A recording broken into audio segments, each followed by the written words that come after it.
Hi, I'm Peter Navarro, director of Death by China. For 3 years, this documentary film was one of the most popular on Netflix. And now you can watch the official version for free. So enjoy the show, and afterwards, check out my new book and film, Crouching Tiger, What China's Militarism Means for the World. And please, help defend America and protect your family. Don't buy made in China.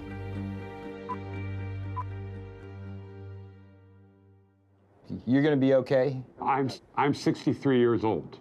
I'm likely to skate my way to the grave. But I have 3 young children who are all engineers, and I worry about their ability to work in American manufacturing down the road.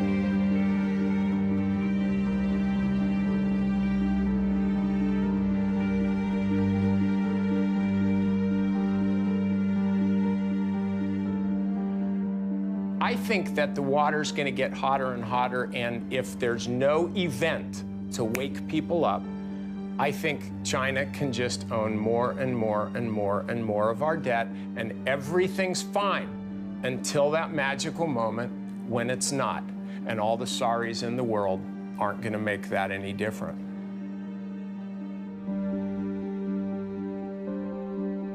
The film you're about to see addresses one of the most urgent problems facing America. Its increasingly destructive trade relationship with a rapidly rising China.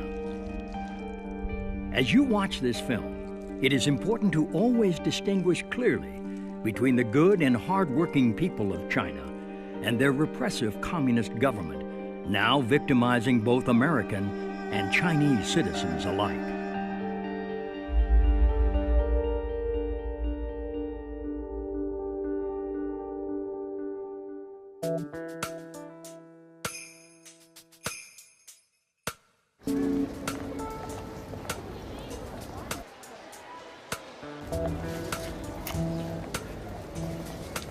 I'm here to buy me a big screen TV.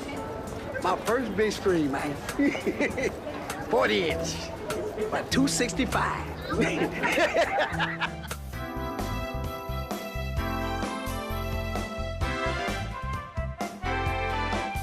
Where's that product made? Probably in China. China. This is made in China. Do you know where that bike was made? No, but I know it's healthy. Where were these products made, do you know? Probably from China, where everything else made. Oh, made in America. Well, American is better. So is this American? I'm not sure if it is American, but hopefully it is. Yeah, I think I got a great deal. Can't beat $300 for a 46-inch TV. Tell you the truth, I didn't even come here exactly for this, but I seen it and couldn't pass up the deal, man. For, $200, you can't really, beat that. So they told me it was $200, and now it's in my cart now, Did you see where it was made? Oh, yeah, it was made in China. Hey, I'm fine with it, If the American people can't provide me with what I need, I gotta get it from China. Hey, it is what it is, I'm just being truthful, Don't hate me.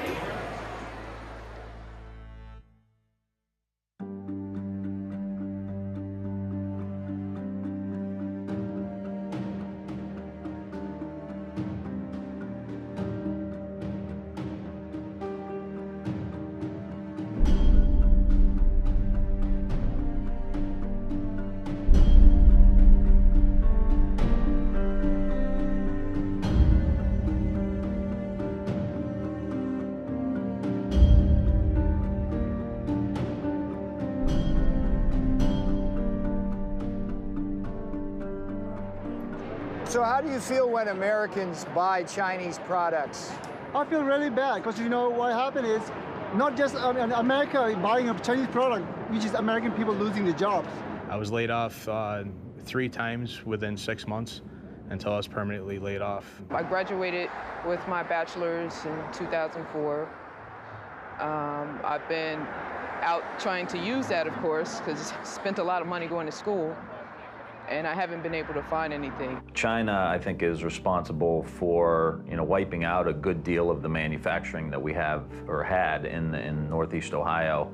And I think that is continuing as they continue to manipulate their currency, as they continue to not have the level of workplace safety or environmental or health standards that we have here in the United States. So we've seen our whole manufacturing base uproot and replant in a place where you can commit crimes against workers and just go out to dinner that night. So when a large company decides to move its production offshore and it closes a factory in a city or a town in the United States, that basically leaves, it's like a black hole. Suddenly that factory just disappears and everything else goes down with it. Jobs disappear, and the way the economy is going right now, it's tough to find a job. I just recently finished graduate school, and even coming out with that, it's still hard to find one. Some of the workers at companies, literally their last act at the factory was to unbolt the machine and load it up to be shipped off to China. I even talked to a fellow down there. They wanted to send him over to China to teach the people how to run the machines that they were shipping over there. He was 63 years old. He said, I only got 2 more years to go and I can retire, so I'm not going to bother doing it. He said, bad enough they took my job, now they want me to show them how to do it, too. People who were supplying that plant with materials, equipment, maintenance services, even the accounting firms, design firms, R&D firms, and then all the other services around it, like restaurants, what happens to them? They're doomed. They go down with it. They can't follow that company offshore to Shanghai. It's difficult to be unemployed because you have a mortgage and you have your regular bills you have to pay. You have to pay for a car and you have to put food on the table. And when you have just a small amount of money from the state coming in, sometimes it's hard to make it. I'm trying to get food. Like, that's what I'm here for. I mean, this is not just unemployment line. This is for people who are hungry, and I'm hungry. And it just really is unfair that, being in a country as great as the United States, to have our people struggling the way they are, to not find what is just common. You work, that's what you do. And for them not to find that month after month after month, it just doesn't make sense to me yet. I don't know if it's the president, I don't know if it's the... Honestly, I don't know who to point the blame to. If we talk about who's to blame, I think partially our own government. Our government should be doing something. They could have stepped in, I think, a long time ago. Please hear us and please understand that companies like this are special. Small companies are what makes America.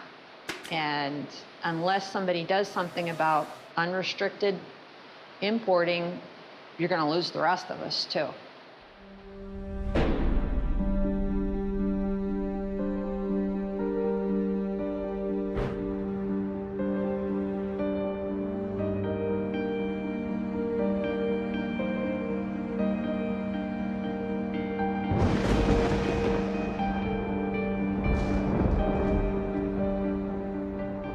Never had a really big and hostile country come into our markets. Most of the international competition we have faced from Japan, from Germany, from the rest of Europe has come without a sense that behind it was a government that has sought confrontations with the United States on a regular basis. The WTO, it's not based here. I mean, who in the United States is on the WTO? Does anybody know?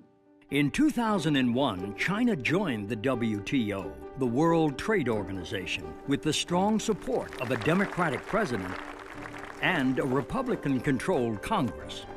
Before the ink was dry on this free trade agreement, China began flooding American markets with its illegally subsidized and very dangerous exports, while the big multinational companies that had lobbied heavily for the agreement rapidly accelerated the offshoring of American factories and American jobs to China. Today, as a result of the biggest political shell game in American economic history, China has stolen thousands of our factories and millions of our jobs. Multinational corporation profits are soaring, and we now owe over $3 trillion to the world's largest communist nation. This was not how it was supposed to turn out. Ladies and gentlemen, the President of the United States. When William Jefferson Clinton was selling China's entry into the World Trade Organization to the American people. If you believe in a future of greater openness and freedom for the people of China, you ought to be for this agreement. If you believe in a future of greater prosperity for the American people, you certainly should be for this agreement. If you believe in a future of peace and security for Asia and the world, you should be for this agreement. This is the right thing to do. It's an historic opportunity and a profound American responsibility. In pushing for China's entry into the WTO, President Clinton embraced a doctrine dating back to President Richard Nixon, known in Washington circles as the policy of engagement. Peking, historic site for an unprecedented meeting between East and West. President and Mrs. Nixon arrive, and Premier Zhou Enlai is on hand to extend an official welcome to the presidential couple. It's Mr. Nixon's initial move toward his self-proclaimed goal, a generation of peace. Here, President Clinton offers his own vision of the goal of engaging China. I don't believe it's right to crack down on people for their religious views or their political expression or because they want to be in an association like the Falun Gong. I don't think that's right. But I don't believe that we will have more influence on China by giving them the back of our hand. In masterfully arguing for China's entry into the World Trade Organization, President Clinton promised the brightest of futures for both American workers and American manufacturers. Economically, this agreement is the equivalent of a one-way street. It requires China to open its markets with a fifth of the world's population, potentially the biggest markets in the world. For the first time, China will agree to play by the same open trading rules we do. Never happened before. For the first time, our companies will be able to sell and distribute products in China made by workers here in America. And by economically engaging China, both Democrats and Republicans argued this would ultimately democratize the Chinese dragon and free the Chinese people. We have waged an intense battle in support of an important principle, and that is freedom. And the people of China and the citizens of the United States will benefit enormously. After the victory vote, the Republican House Majority Leaders would celebrate the bipartisan victory with the cracking open of a ceremonial fortune cookie. Not very good at these things.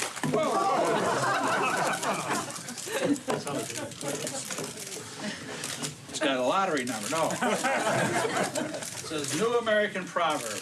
New prosperity awaits you because normal trade relations. Yeah! It's a confrontation of worldviews that we will win, and I'm looking forward to the future.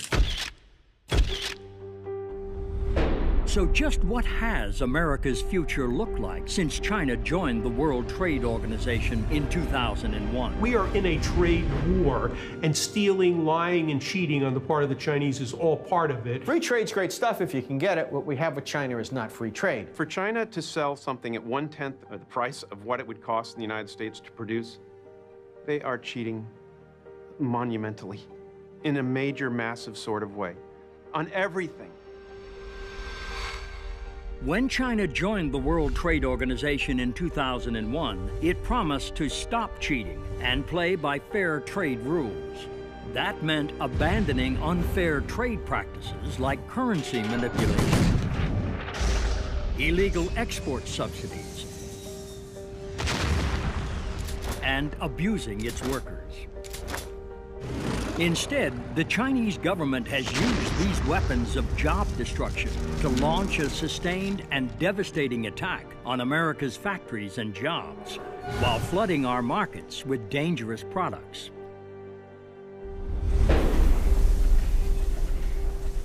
There's no question that a large part of China's competitive advantage has come from environmental neglect. But the Chinese government's willingness to use pollution as a competitive edge has come at a heavy price. China has the most degraded environment in the world. 16 of the world's 20th dirtiest cities are located in the People's Republic. Less than 1% of their urban air meets the air quality standards set by the European Union. It's difficult to think about what is happening, particularly the lungs of children, breathing air like that. In one fell swoop, you can move your production to China and not have to deal with 100 years of regulations that we've put into place to protect our workers, to protect our society, just by moving your production to China, because they don't have any.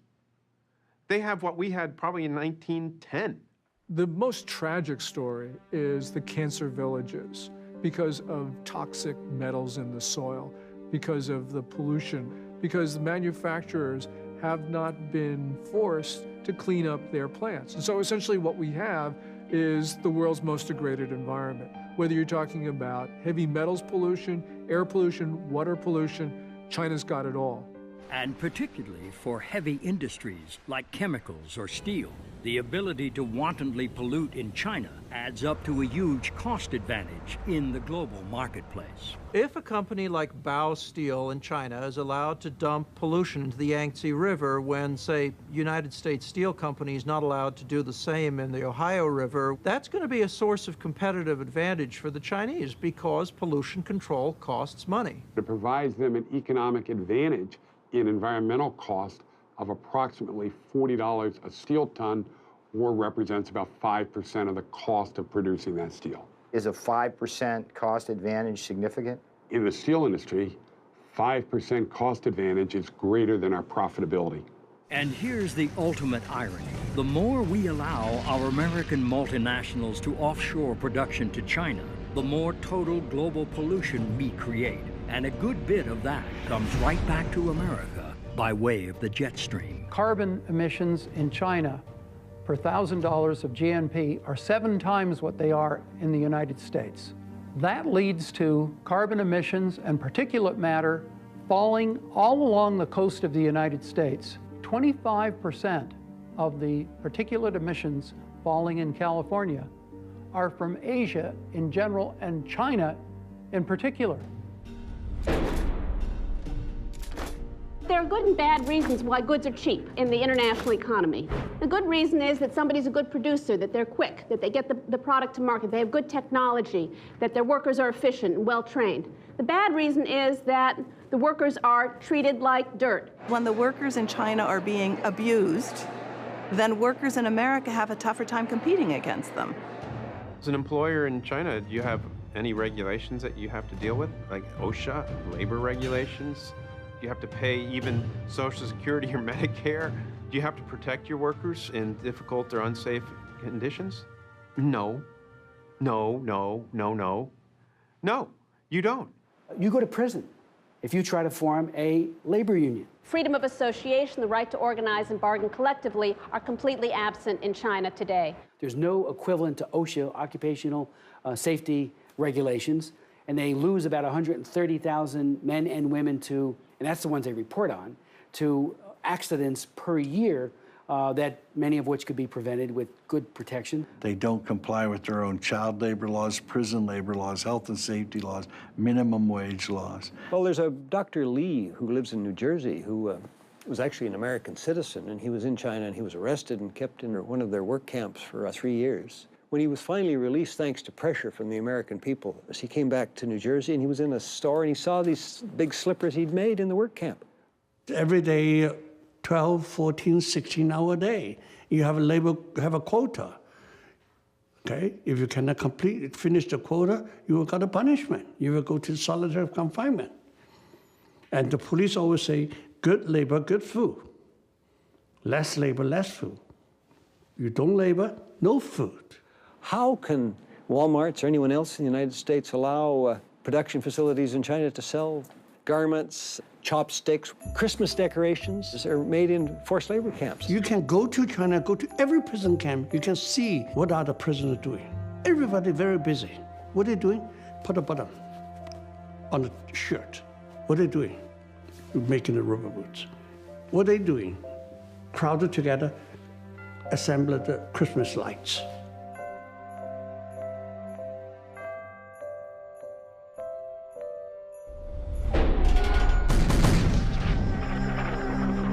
It's not all about China currency manipulation, but a lot of it is. China manipulates its currency by illegally pegging the value of the Chinese yuan to that of the U.S. dollar at a rate far below market value. Most economists would say that China gets anywhere from a 25 to 40 cent advantage for every dollar. So it's like having a tariff on goods coming from the United States of 40 or 50% by the amount that they're underpricing the currency. It also gives their exports to the United States a subsidy of 40 or 50% to capture our market and knock out domestic industries that might be competing with them. Simply, an undervalued currency makes Chinese coffee makers $10 a piece instead of 15 or 20, and it makes American cars in China $30,000 instead of 25. In other words, China's manipulated currency acts as a huge subsidy to Chinese exports to America and an equally big tariff barrier blocking American exports to China. The result, more jobs in China, fewer jobs in America, and a huge and chronic American trade deficit with China. The Chinese government does not deny this. Chinese officials themselves say that they fix the value of their currencies to help Chinese workers. When Premier Wen Jiabao was in this country recently, he said, if we allow the currency to float, Chinese companies are going to go bankrupt. Okay, but what about American workers?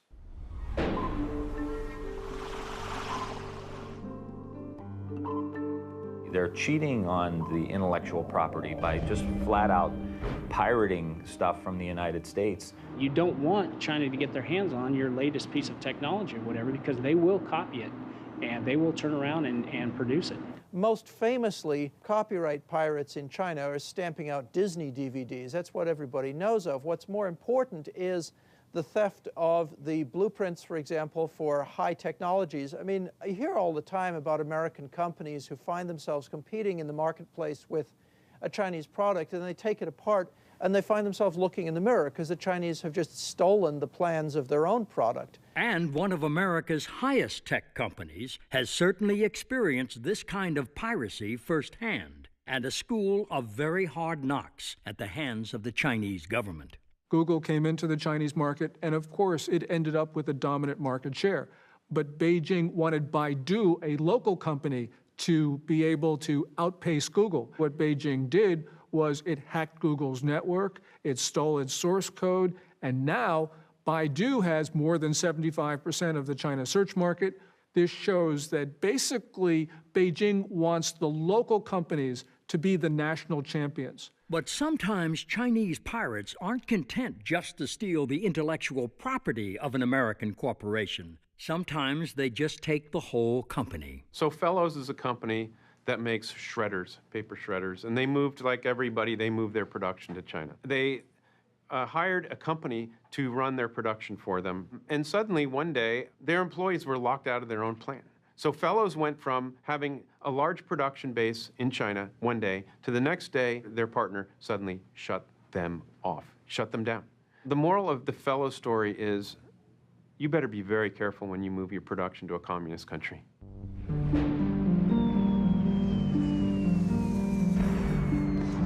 It makes no sense that China, who produces 45% of the steel in the world, has high manufacturing costs, yet sells steel at the lowest cost in the world and is growing at a rate of 7 or 8%.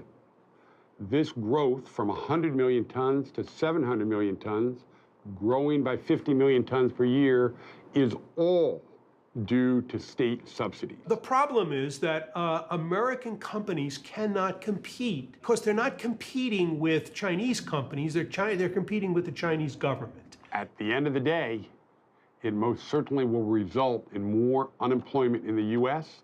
and to the advantage of China. We're chumps. So just how big of a chump has America been for supporting China's entry into the World Trade Organization in 2001?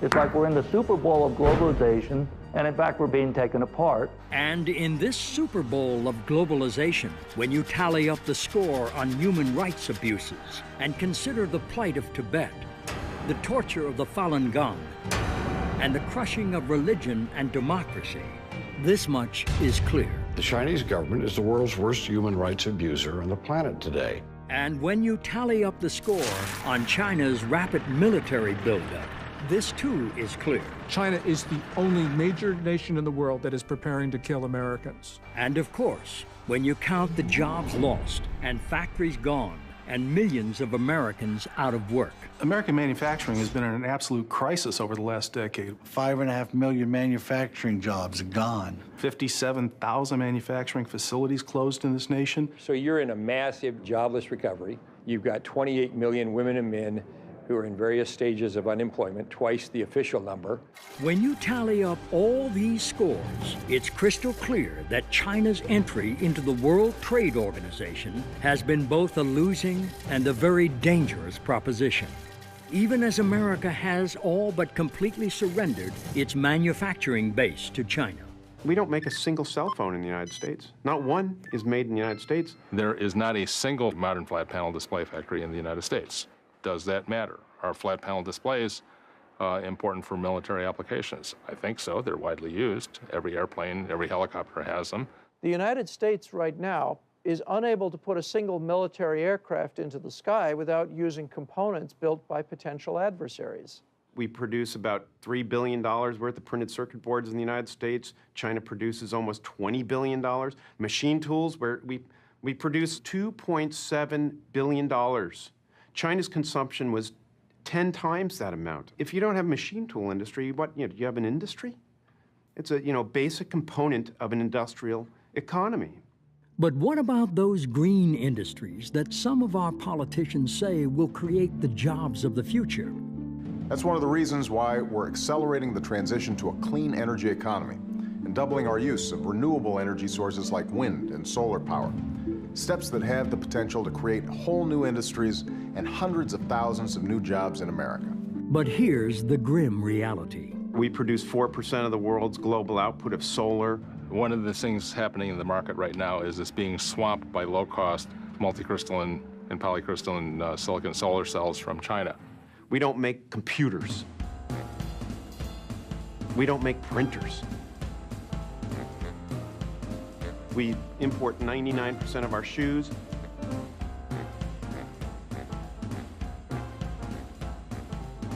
Mass-produced consumer products, we basically don't make them anymore.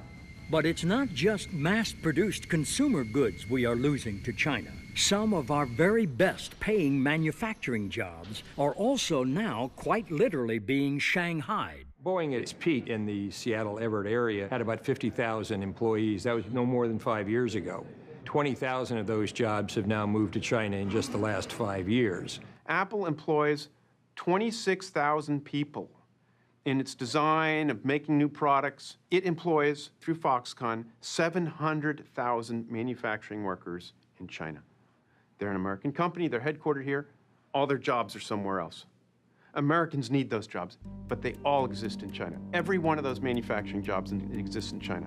These are jobs that could very easily be in Silicon Valley, in Oregon, Northern California in general, along the coast, for which there are well-trained and very interested women and men who would take them in a heartbeat. And even white-collar workers are now in China's crosshairs. The white-collar worker understands that China is now moving up in the feeding frenzy to, for example, software and other kinds of production. They're moving away from just process technology up to more really intellectual technology. Now, it's not a very big part of their economy, but you can look in the United States, it's having a devastating effect. If the jobs for production move to China, the support jobs for white collar, to a big degree, will move to China.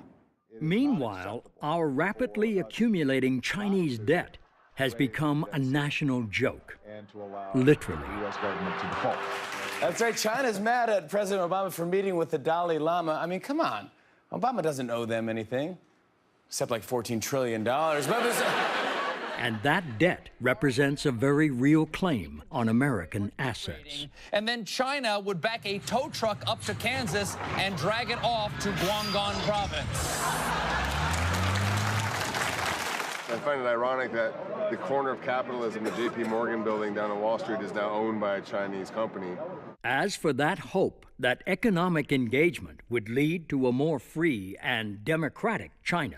George Bush Sr., remember him? He was the ambassador to China way back when. And so he liked China. He liked those guys over there. Things are good in China. Economic growth in China has not led to its becoming more democratic. It has led to a more sophisticated, better financed form of authoritarianism. And ironically, one of those measures of repression has been the internet itself, which was supposed to set China free. China is less free today than it was when it entered the WTO. China has 50,000 internet police who are tracking every day their capabilities, who's saying what, to be able to try and keep things like Tiananmen Square, democracy, freedom, and those terms off the internet. And these cyber cops have had plenty of help from American companies in building the great firewall of China.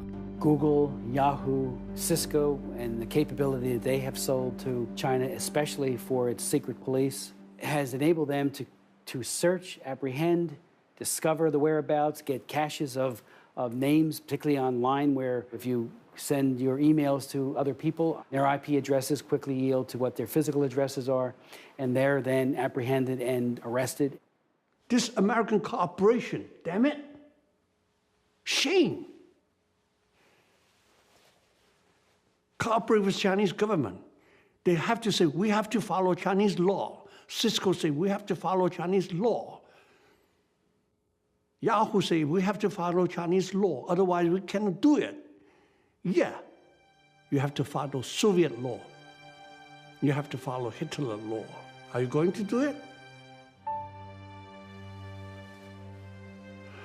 Perhaps the most shameful answer to that question may be found in Yahoo's role in the jailing of a Chinese citizen named Shi Tao. Here's a guy, a journalist, who sent information to an NGO about what they couldn't say or do as the Tiananmen Square Remembrance Day was coming up, or days, and he sent it to a New York NGO. Chinese government knocked on the door of the Yahoo people, asked for the information. They just coughed it right up, and Shi Tao got 10 years for that.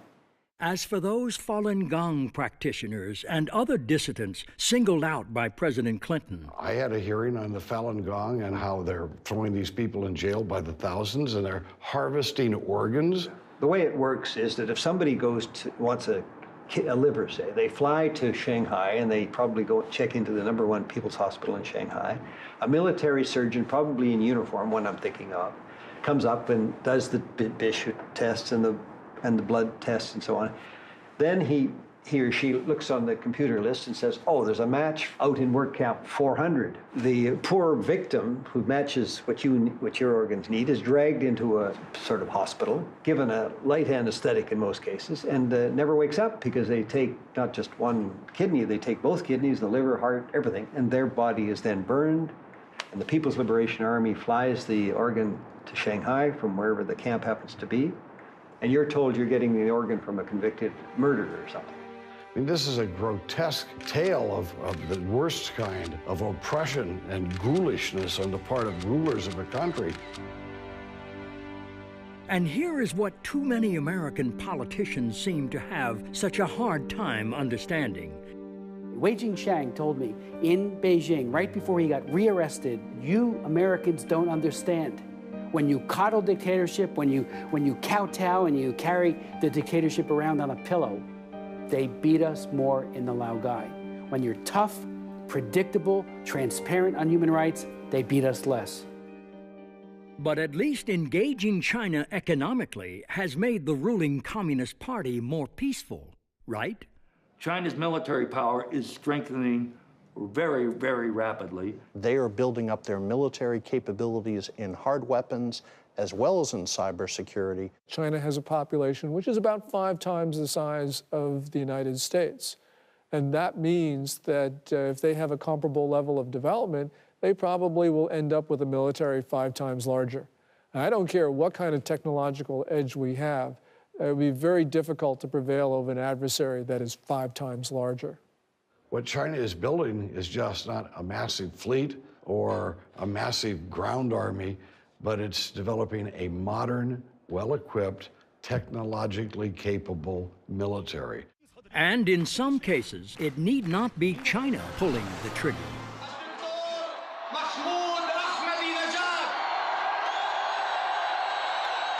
Or launching the missiles, as the case may be.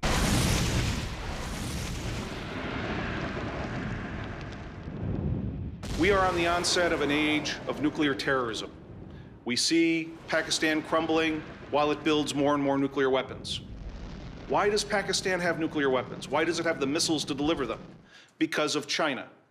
We've been in a near 30-year dialogue with the Chinese government trying to arrest this behavior that is supporting not only Pakistan's, but North Korea's and Iran's future nuclear capabilities. China refuses to listen and respond. When a nuclear bomb goes off on some highway, either inside or outside the Beltway, chances are a lot of those components on that bomb are going to say made in China.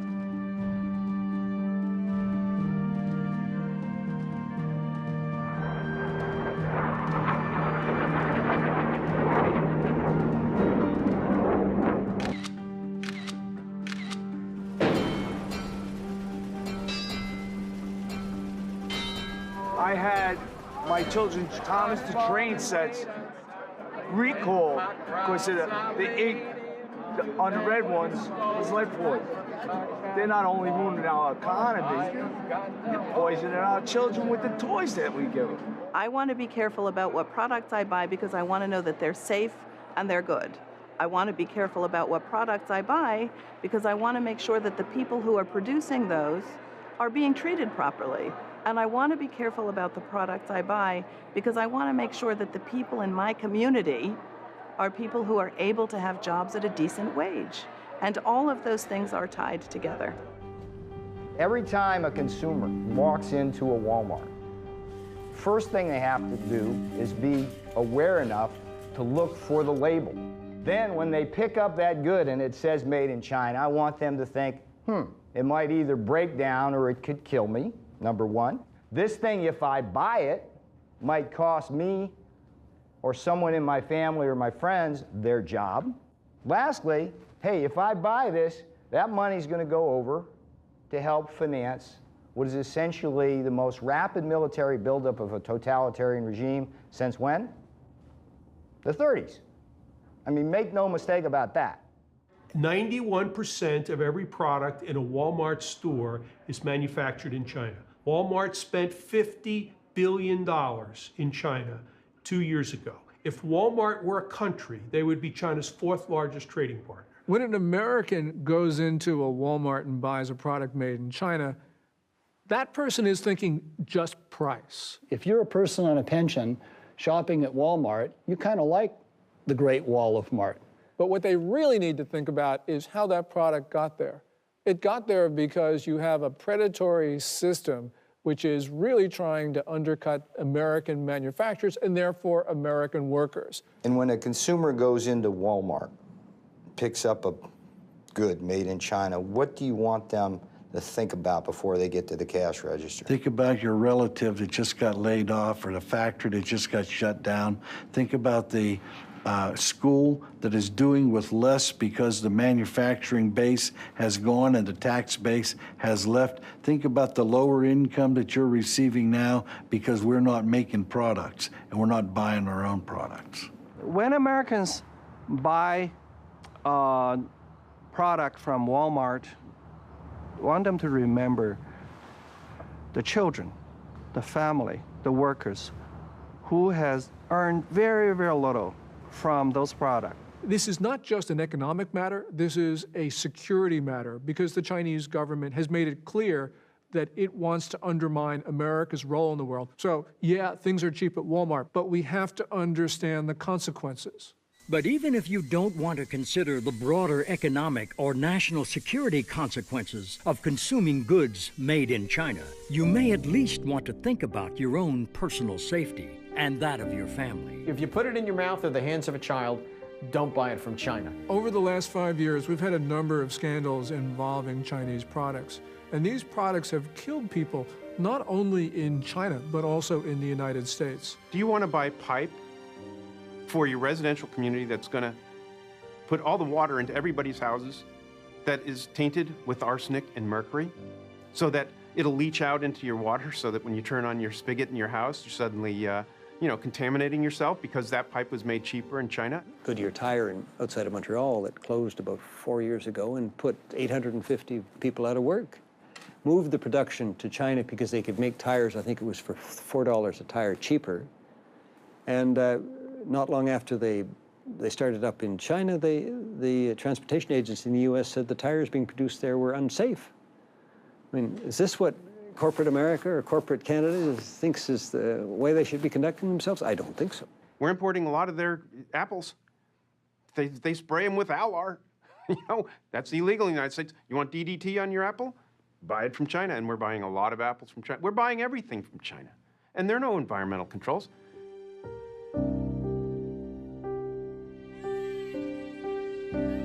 There is a risk of suffocation, that kids can get trapped and die. They took him to the hospital where they pronounced him dead. Massive recall of 1 million of Mattel's Fisher-Price toys. A recent batch made in China contains toxic levels of lead paint. Those teddy bears can loosen and fall out, posing a choking hazard. According to state media, dozens of babies had developed kidney stones in recent days. Thousands of pets across the country died after eating tainted pet food. That led to a massive pet food recall. My wife Bonnie died in December after receiving heparin that was later recalled by Baxter. My son Randy died a month later under the same circumstances. Some brands have been found to contain a toxic chemical used in antifreeze. Pork from pigs, force-fed wastewater. If it comes from China and the price seems too good to be true, then it probably is. It is very difficult for any country to protect their citizens from Chinese products. The real problem here is that you have a political system that does not punish manufacturers for bad products. And it's because it's the nature of the political system. The Communist Party does not allow independent prosecutors, doesn't allow a free press, doesn't allow people to complain about bad products. Let's take fish. There are 3.5 million fish farms in China. The fish are raised in contaminated ponds. They're fed all kinds of hormones, and the biggest market for that fish is the United States. 85% of the tilapia comes from China. Most of our shrimp comes from China. US FDA only has the ability to inspect 1% of the fish coming into the United States. 65% of the 1% they reject. They don't have the authority to confiscate the fish. So if the ship comes into Charleston and gets rejected, then it goes to Miami or New Orleans or some other port, and eventually the fish gets in. And because of such dangers, Americans are becoming more and more aware of the Made in China label. But that doesn't always guarantee one's safety or convenience. I personally do look at the labels of where things are made, but sometimes I go to buy things and it's impossible to find something that isn't made in China. But my wife's a good card-carrying liberal. She believes in all the worthy causes in the world and all that sort of thing. And she's an intelligent woman, I want to say, for the record. Little by little, I realized that China was getting to where it was, and the United States was getting to where it was because there was all this currency manipulation. And it just seemed like the United States government was not doing a whole lot in the name of international trade to try to stop what was going on in China, which was able to lure a lot of jobs. Some months ago, she decided that, to the best of her ability, she wasn't going to buy anything made in China. So our microwave oven failed. We don't have a new microwave oven because she could not find one that was not made in China. When I went to look for a microwave, a freestanding microwave, there was nothing that wasn't made in China. I went to 5 different stores, from high-end hardware stores to low-end discount places. Nothing was available that wasn't made in China. And my experience from things made in China was that they weren't healthy. You never knew what was in them. They didn't work for very long, and they broke down if they worked in the beginning. So I then decided I just wasn't going to buy anything that was made in China. So we just, do not have a microwave anymore. Right around the same time, we had a under-a-counter electric unit for heating in one of the rooms. And the same thing happened. You couldn't get any electric baseboard that wasn't made in China. And I thought, well, my last one was made in America. I had it for 23 years. It worked great. Now I couldn't find it. And I just got completely discouraged that no American manufacturers were coming in to produce quality products over here. And that's the dilemma we now find ourselves in. As China has used its weapons of job destruction to so thoroughly capture our markets, we are left with few choices other than to buy from China. But the more we buy from China, the more risks our families face from dangerous Chinese products, and the more jobs we lose. And because this is true, we now must also confront this much bigger truth. We import a lot of stuff from China, but a lot of it we don't pay for. I mean, we've got no goods to ship in the opposite direction. So we just ship bundles of dollar bills. Between $2 and $3 trillion is available to buy up pieces of America. In other words, we're living beyond our means. We have an artificially high standard of living. We're consuming more than we create. That's a very dangerous situation, okay? And especially if your principal creditor is a nation like China. So just exactly how did we in America allow ourselves to be backed into such a dangerous Chinese corner? When you live in a democracy, it's always subjected to being hijacked. And our democracy has been hijacked by the multinational corporations. The corporate responsibility is to its shareholders, and it often has a legal fiduciary responsibility to its shareholders. The government has responsibility to the people and the national interest. Those are not necessarily the same.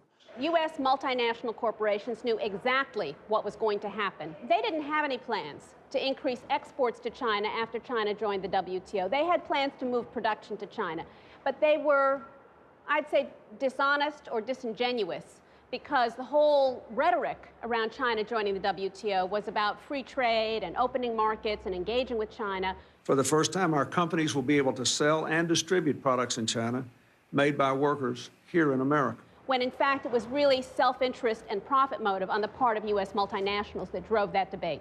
And U.S.-China Commissioner and businessman Dan Slane knows firsthand just how this offshoring shell game is working since China joined the World Trade Organization in 2001 and began flooding American markets with illegally subsidized exports.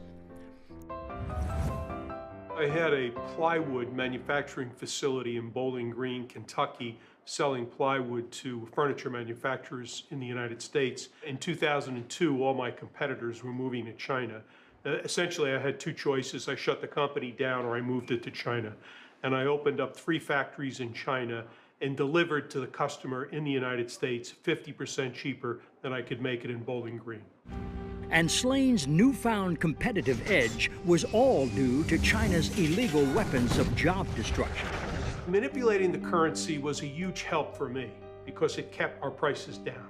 I had no environmental issues, and the most important thing was that I could sell my product at cost, and every month the Chinese government would send me a check for 17% of my exports, and that was my net margin and my profit. So was Slane wrong to offshore his factories to China? This interchange with U.S.-China Commissioner and multinational corporation lobbyist William Reinsch offers some perspective. It's not generally regarded as the job of a large American company to, substitute itself for the government. What most of the companies want to do is they want to be consistent with government, with U.S. law and U.S. practice. If the government tells them that they would like them to do something, they generally do it. So they don't have any responsible per se to the American people other than obeying the existing laws and regulations. Is that fair? Well, what responsibility would you like them to have to the American people other than trying to be good corporate citizens and to be profitable? Would you define a good corporate citizen as a company that moves its factories over to China and creates massive unemployment in the Midwest? Is that good corporate citizen? Well, I think that you'd have to go case by case. And in Dan Slane's case? The difference between myself and General Electric is that I had no choice. I either moved to China or I shut the company down. I couldn't compete. Jeff Immelt at General Electric does have a choice. He can sacrifice some profits, keep his technology, and in the long term, be much better off manufacturing in the United States.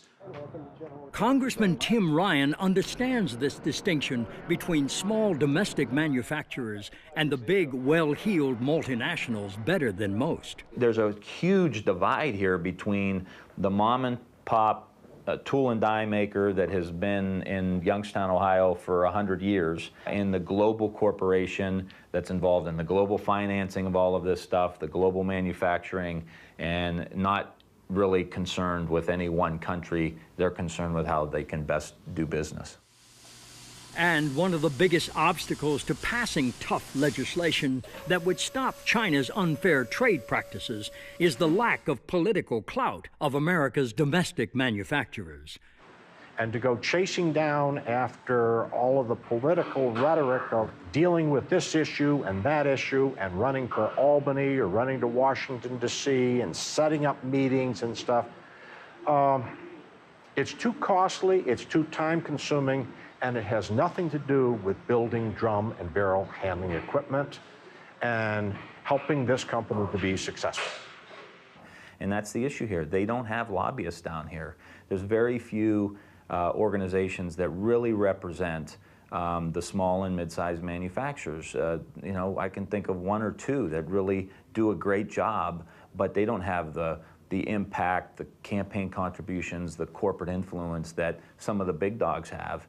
And just who is one of the biggest dogs on the Capitol Hill lobbying block? Behind me is the headquarters of the National Association of Manufacturers, which unfortunately has become a major misnomer in recent years, because the name really should be the National Association of Manufacturing Things Someplace Else. If you go back and you look at the National Association of Manufacturers meetings in which they were talking about endorsing or not endorsing the Ryan Murphy China currency bill, you will see that there was a huge split where the small and medium-sized manufacturers endorsed the bill. But the 20% of the membership that gives 80% of the dues didn't want to have anything to do with the Ryan Murphy China currency bill. Brian O'Shaughnessy is the chairman of Revere Copper, a company founded by none other than Paul Revere, and the oldest manufacturer in America. And O'Shaughnessy has been on the inside of the National Association of Manufacturers when it has opposed bills like those offered up by Tim Ryan to stop China's currency manipulation. I stood up before a group of 300 of the most powerful CEOs in this country, and I told them, as we consider NAM's support of this bill, I think those of you who have facilities in China, I think you should recuse yourself from voting. You're conflicted. You have to choose between your company and your country, and you can't do that. Well, I was shot down in flames. By all intents and purposes, a lot of these companies are not American companies anymore. General Motors takes TARP money and opens up factories in China. Caterpillar Tractor shuts down plants in Peoria and opens up 3 factories in China. General Electric and Boeing are essentially trying to become Chinese companies. Look at Coca-Cola. American-sounding company, isn't it? I mean, how American can you get other than Revere, Coca-Cola? The president of Coca-Cola is from South Africa. The chairman is from Turkey. Now, you want to ask them what America's international trade policy should be? You shouldn't listen to them.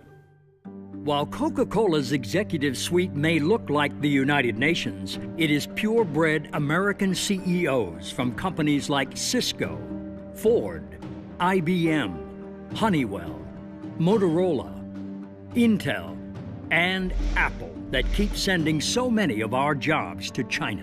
We design the iPad, great. We get the profits from the iPad, fine. We don't get the jobs. Profits versus jobs. That's a conflict Ralph Gomery sees as the root of America's offshoring problem. They are pursuing maximizing profit. That's their goal. The country is losing the wage bill, and its goal is to have wages. And then what they're doing is right for their shareholders and their constituents, but it's not right for the people of America who are unable to find work today. The problem with our system is that everything is short-term. So when you talk to a CEO and you say to a CEO, an American CEO, do you realize that they're going to take your technology and they're going to be your competitor? The CEO says, yes, but I only have 3 or 4 years to get my stock up so I can get my bonus, and they kick the can down the road, and it's the next guy's problem.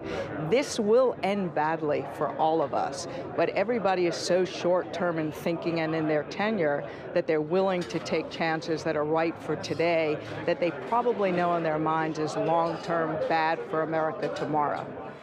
Ironically, nobody understood this growing divergence between corporate interests and the common good better than candidate Bill Clinton during the 1992 elections. You must do your part. You must be responsible. American companies must act like American companies again, exporting products, not jobs. But such corporate irresponsibility wasn't always the American way. Corporations used to think they had a stakeholder theory. In other words, they had a responsibility to the nation, to their community, to their workers, and to their shareholders. Something morphed in our own system about 20, 25 years ago, where shareholder value became the end-all and be-all. And then the CEOs tied their own compensation to shareholder value. And then other countries figured out how to incentivize them to increase short-term shareholder value by transferring production, manufacturing, R&D there. And we can never forget that when China manipulates currency, when China provides illegal subsidies of all sorts for manufacturing, for the act of exporting itself, these U.S.-owned companies benefit. They like the status quo. They want to protect it, and they have paid a lot of money for it. Money and the power of America's multinational corporations in influencing China trade policy. That's something two men from two distinctly different worlds can agree on. And I live in that world. I've watched those dollars go. Campaign laws allow them to spend unlimitless amounts of money. It's a tsunami. But to former White House advisor Jared Bernstein, it's more than just money and politics driving our jobs offshore. It's also the prevailing free market view in the Oval Office, regardless of political party. I think there is a deeply embedded view that I do not think is wholly wrong, that capital must be happy if we're going to have a successful economy. And no multinational company has been happier to move its capital offshore than General Electric. But this is truly a fool's game. The Chinese have no intention of turning over their domestic market to foreign companies. Once they're able to master the technology, they are going to make it very difficult for foreign corporations to make a profit. When I go out and do speeches to corporate audiences on China and they want me to talk about strategy, it's like, hey, you're going over to China, you're giving them your avionics so you can participate in a regional jet game in China, and 2 or 3 or 5 years from now, you're going to try to sell your regional jets in Europe, and your biggest competitor is going to be that China guy. How stupid is that? What's happening, unfortunately, in the United States is way too many of our multinational corporations, not only they're shifting their manufacturing overseas, but along with it goes their technology, their intellectual property. And while many of us are deeply concerned about the loss of jobs, we're just as concerned about the loss of intellectual property. That's sort of the future of America. The thing is, nobody's really looked at all the industries that have been lost.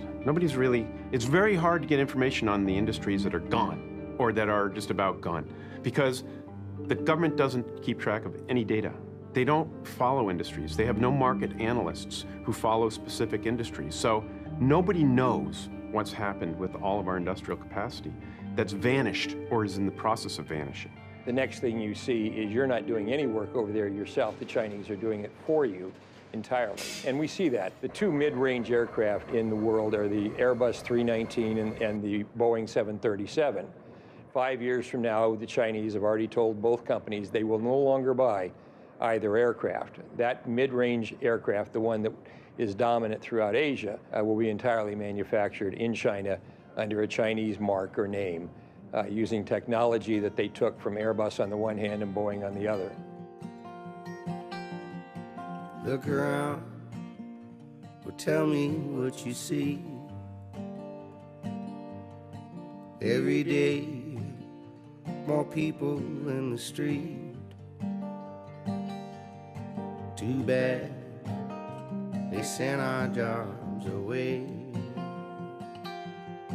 In China, they're not workers, they're just slaves. When people wait, it's a world of trade and greed. And the CEOs get richer, and our jobs all move offshore. Oh.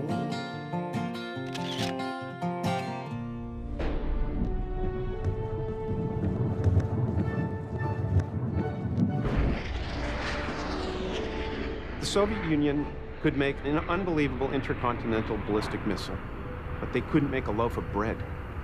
Now, we can make a stealth fighter, but we can't make a pair of shoes. You can't be a world power if you don't make anything but hot air, and we're well on our way to that. You can't have sustainable long-run economic growth at robust levels in the absence of a manufacturing base. Less than 9% of American workers now are in the manufacturing sector. We as a country can't survive into the long term with under 25% of our women and men making things. Manufacturing jobs have a higher multiplier than service industry jobs.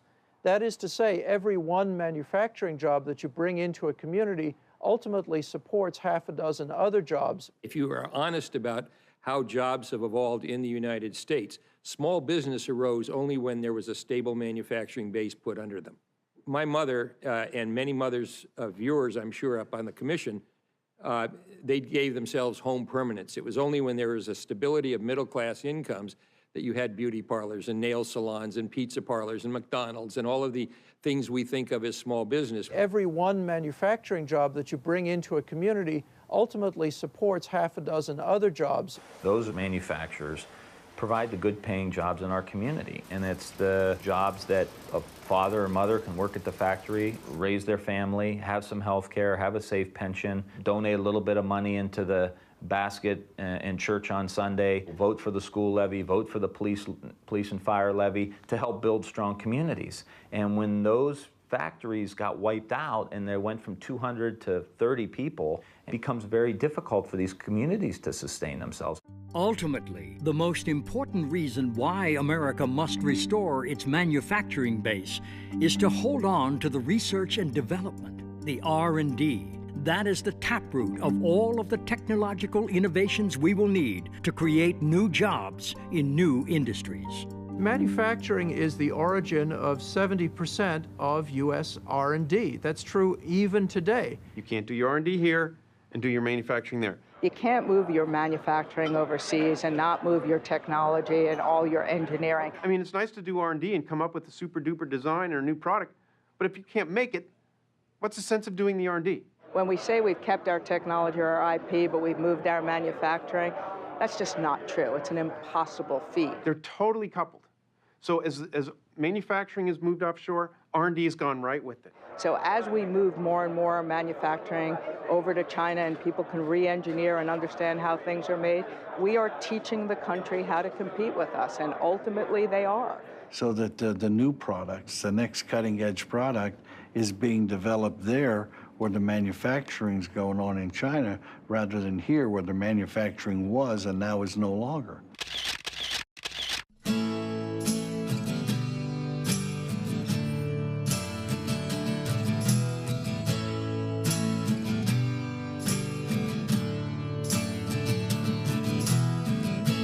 There's no other way around it.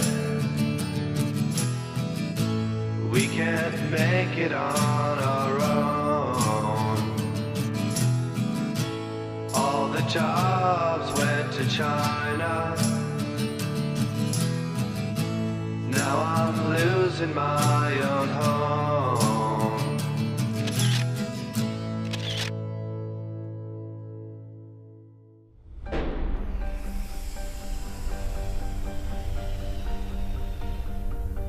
We need to change course. We need definitive U.S. action. We need to show the Chinese that there are limits, that they have to be responsible citizens, and if that they're not responsible citizens, there are consequences.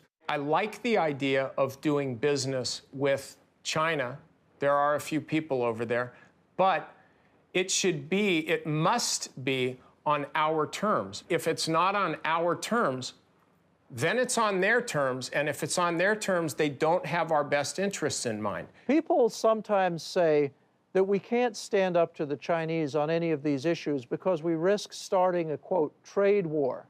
My message to the American people is that we're already in a trade war. What's wrong with taking China to task? They pirate our technology, they pirate our intellectual property rights, they counterfeit our goods and services, and no administration has the backbone to stand up to them. It's been dismaying for me to see a succession of administrations, both Republican and Democratic, unable or unwilling to take on the China trade imbalance. And I would say part of that is the very cozy relationship that any White House has with the big multinational corporations and with the intellectual elite that have taken a very soft view on this issue. So I think both Democratic and Republican administrations have failed us in the same way.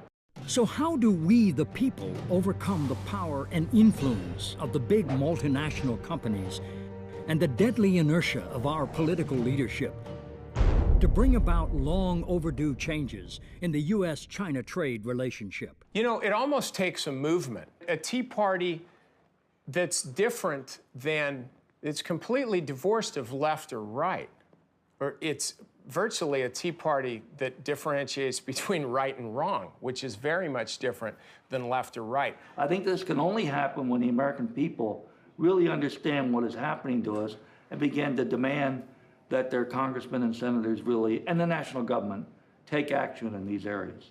I think that at every level, people could boycott to some extent, and there would be a shot heard around the world. It's got to be a whole community effort by the citizenry, but we do need to create jobs. It doesn't always happen accidentally. Here's the message that needs to be developed. You know, look, it doesn't have to be this way. This is an economy and a global economy that has been made by policy choices that really do benefit the rich and the multinationals. Their interests no longer coincide with the interests of this country. So we have to do what's best for this country. They'll do what's best for their company, but we have to do what's best for this country. And that means all of us coming together, building an economy that really does work for everybody. So how do we build such an economy? We have to decide as a nation that we want manufacturing, that we want prosperity and the good jobs and income that come with manufacturing. The only thing that matters to me is Flint, Michigan, Dayton, Ohio, and Buffalo, New York. If you don't reestablish the manufacturing base of this country roughly at the level of 20 to 25% of workers, and the most immediate way to do that is trade reform with China. The best jobs program is trade reform with China. And the argument is pretty simple. The gross domestic product grows with only four things: consumption, investment, government spending, and net exports. And when you run a trade deficit, the simple math of that is that that's a negative in terms of growth.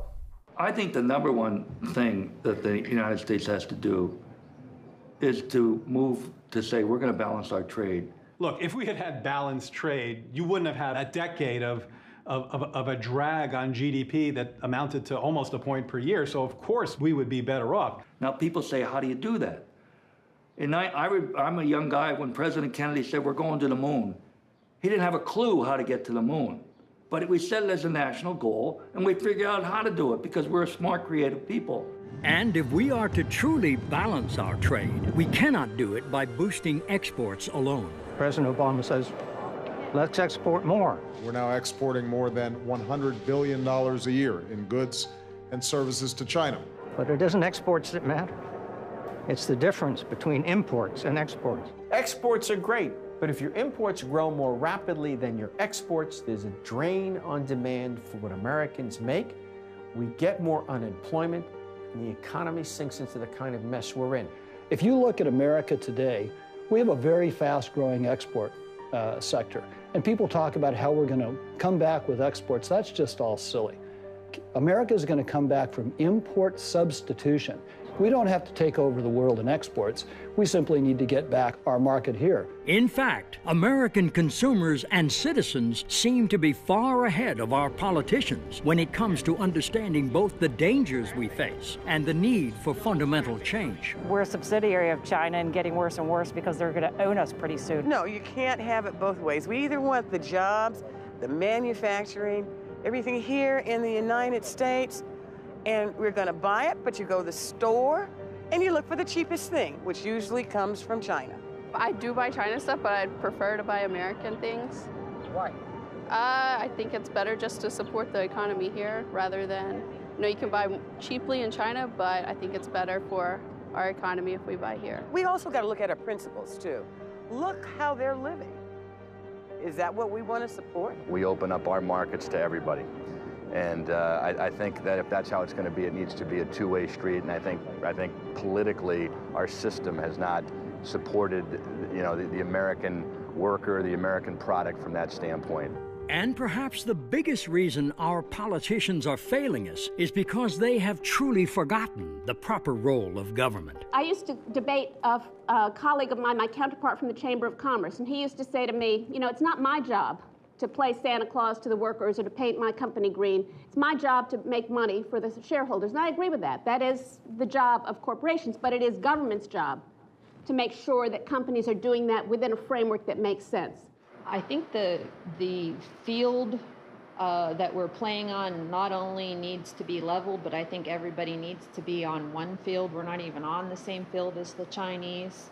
We are paying very good wages. We're providing health care to our employees. We are in a regulated business as far as workplace safety for our employees. We pay our taxes gladly, and we cannot compete with a non-regulated workplace that pays their employees pennies and are allowed to import their goods into this country with no restrictions. I mean, what is the alternative for America? Say all of our workers should take a 50%, 60% pay cut, and then we'll really take on China. We'll get them, or have dirtier air, or have the Cuyahoga River catch on fire again because there's so much pollution going in. Is that really how we're going to compete with China? I think it's the complete opposite. I think we reinvest back into our workers. I think we jumpstart the middle class, and I think have policies in place that would encourage manufacturing back here to put those good jobs in place here in the United States. But even if we ultimately solve our economic problems, there will still be very difficult challenges ahead in the U.S.-China relationship. If tensions do rise, we must always remember this. There's a real difference between the Chinese people and the Chinese government. Most of the criticisms that we have are of the Chinese government, the actions that the Chinese government has taken with respect to trade policy and worker rights repression, and the Chinese people suffer from a lot of those same policies. China until today is a totalitarian regime, is a dynasty. No change at all. Not republic, not people's country. We need to understand China better. We have this sort of glowy view of the trajectory of China's history. But what we have seen, especially over the last couple of years, is a China that is moving in the wrong directions on everything. And it's not just human rights. It's its relations with its neighbors, its economy, you name it. This is a country that is going backwards in all phases. I hear people referring to the PRC or the People's Republic. Well, let's be honest. As soon as we accept that phrase, we're joining China in the reality distortion field. It's a lie. It is not the People's, and it is not the Republic. Stop saying that. It's Communist China. We've got to spread the word that there's danger out there, and we need to change our policies. We can no longer afford to treat a communist dictatorship in China as we would treat any other democratic institution, because they have treated us like fools for doing that. And that's because we have been fools.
Look around, well, tell me what you see.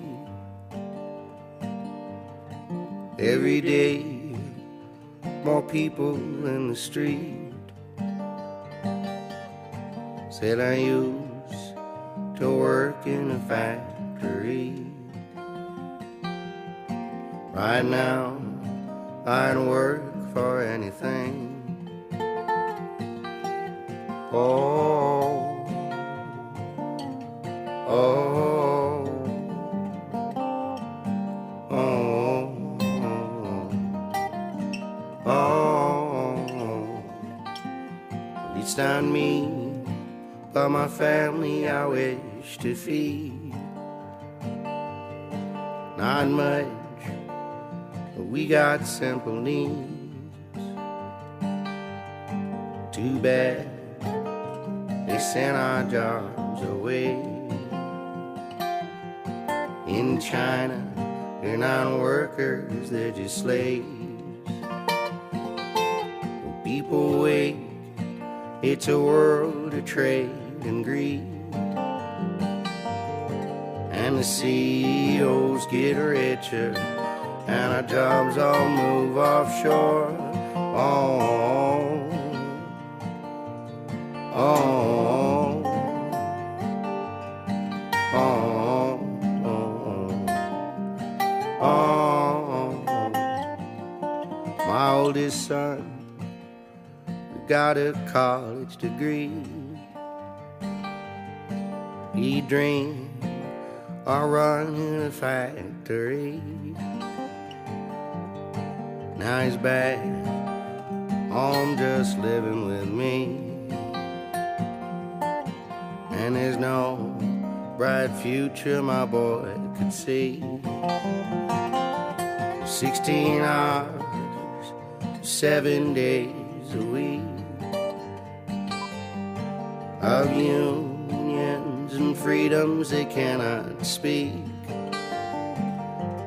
Gotta rise and get up off your knees before they buy up all our dreams.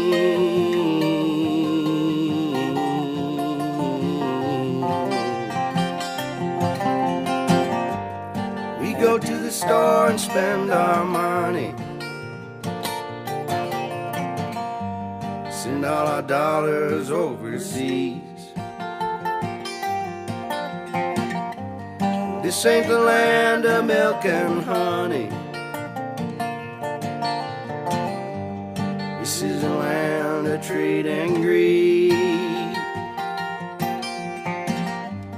We go to the store and spend our money,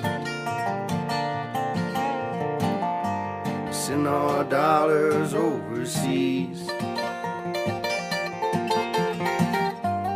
This ain't the land of milk and honey. This is a land of trade and greed.